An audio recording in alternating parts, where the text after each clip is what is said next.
Hello everyone, আসসালামু আলাইকুম। সবাই কেমন আছেন? আশা করি যে যেখান থেকে আজকে ব্লগটা দেখছেন সবাই ভালো আছেন।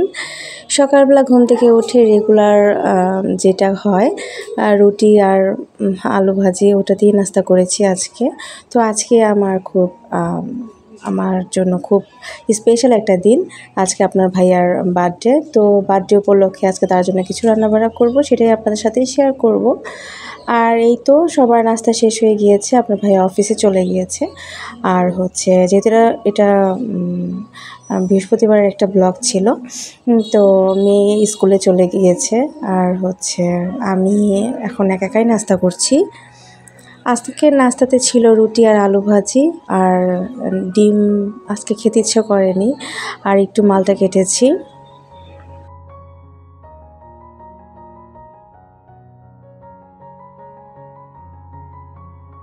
তো আপনার ভাইয়া তো অফিসে চলে গেছে, তো যখন রাতে আসবে তো তাকে একটু সারপ্রাইজ দিব আর কি।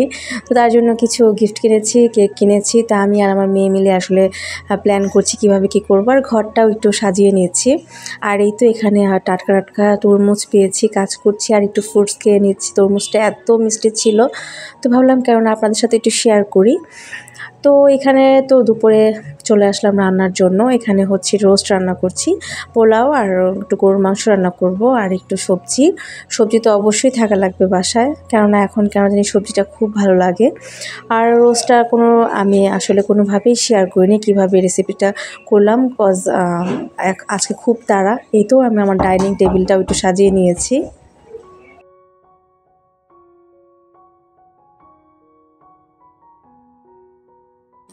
বেডরুম আর ডাইনিং রুমটা একটু গুছিয়ে একটু ফ্রুটস খেয়ে আবার নেমে পড়লাম রান্নাতে।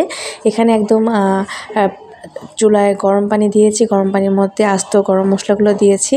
তারপর একটু যখন পানিটা ফুটেছে তারপর পোলার চালটা দিয়েছি, আদা রসুন বাটাও সাথে কিন্তু অবশ্যই দিব। খুবই সিম্পল ওয়েতে পোলাও রান্না করেছি, অনেক মজা ছিল।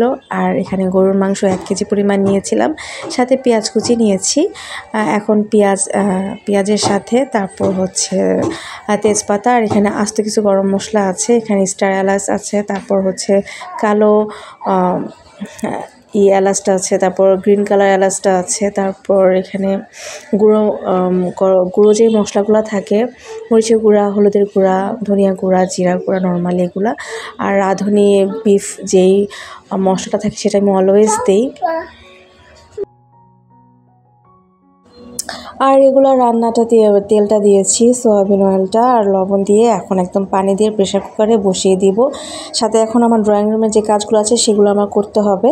আর এই যে আদা রসুন বাটা দিতে ভুলে গিয়েছিলাম, তো আমি আবার প্রেশার কুকারটা খুলে আদা রসুন বাটাটা দিয়ে এলাম। আর কেন যেন এই মশলাগুলোই আমি দেই, আমার কাছে খুব ভালো লাগে। আর অবশ্যই বড় কালো এলাচটা দেওয়ার ট্রাই করবেন, মাংসতে খুব ভালো একটি স্মেল আসে। মাংস রান্না হয়ে গিয়েছে।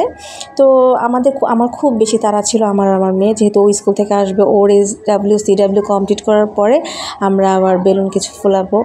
আসলে এটাই কিন্তু আসলে একটু খুশি পরিবারের।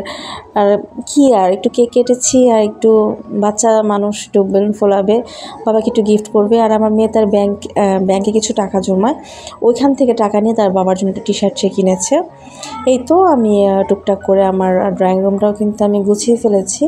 এখন জাস্ট অপেক্ষার পালা, সে আসবে, তারপর একটু কাটাকাটি করব, আর হয়তো একটু বাইরেও যেতে পারি আমরা।